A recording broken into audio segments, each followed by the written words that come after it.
ঢাকার ব্যস্ত সড়কে প্রতিদিন হাজারো রিকশার মতো এই রিকশাটিও চলছে, তবে চালকের গল্পটা অন্য সবার থেকে আলাদা।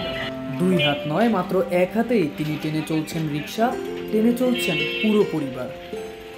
ছোটবেলায় দুর্ঘটনায় হারিয়েছেন এক হাত, সামান্য থেমেছিলেন কিন্তু হার মানেননি। পরিবারের ভরসা হয়ে উঠতে এক হাত রেখেছিলেন রিকশাতে। মানে নারকেল গাছ থেকে পড়ে ডানাটা ভেঙে গেছিলো, ভেঙে যাওয়ার পরে বাবিসিং হাসপাতালে নিয়েছে। হাসপাতালে 40,000 টাকা নাকি প্রাইভেটে ভর্তি আসছিলাম। তাতে ডাক্তারে ট্রিটমেন্ট করছিল, ট্রিটমেন্ট সঠিক হয়েছে না। ট্রিটমেন্ট রড বরাবরে ভিতরে ইনফেকশন হয়ে গেছে। ইনফেকশন হওয়ার পরে রক্ত কোনো চলাচল করেনি, তার জন্য হাত মরে গেছিলো।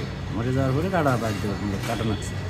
বাবা ছেলে সহ পরিবারের হাল ধরেছেন এক হাত রিকশা চালক। 14 বছর ধরে চালাচ্ছেন প্যাডেল রিকশা। ভোরের আলো ফোটার আগেই বের হয়ে পড়েন রাস্তায় আর ফিরেন গভীর রাতে। আয় কম হলেও থেমে নেই তার চেষ্টা। পরে এক ভাই বললো যে চলো তুমি ঢাকা নিয়ে যাই। আমরা রিক্সা নিয়ে গেল, তাতে রিক্সা চালাইতেছে আজকে 14 বছর ধরে। এই পর্যন্ত আমি চলতেছি আর কি।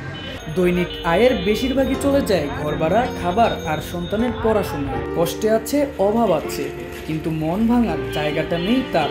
জীবনের প্রতি নেই তার কোনো অভিযোগ।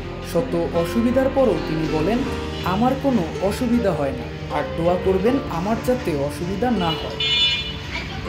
আমরা 3 ভাই, 2 ভাই বিয়ে শাদী করছে। ওরা যাযাবরতে ঢাকায় গাজীপুরে চাকরি করতেছে।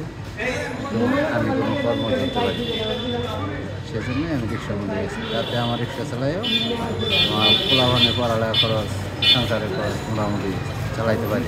দিবস শেষে ক্লান্ত শরীরে হাসি ফুটে শুধু একটি বিশ্বাসে, একদিন তার ছেলেমেয়েরা দাঁড়াবে নিজেদের পায়ে, আর সেই দিনই হবে তার সংগ্রামের সত্যিকারের জয়।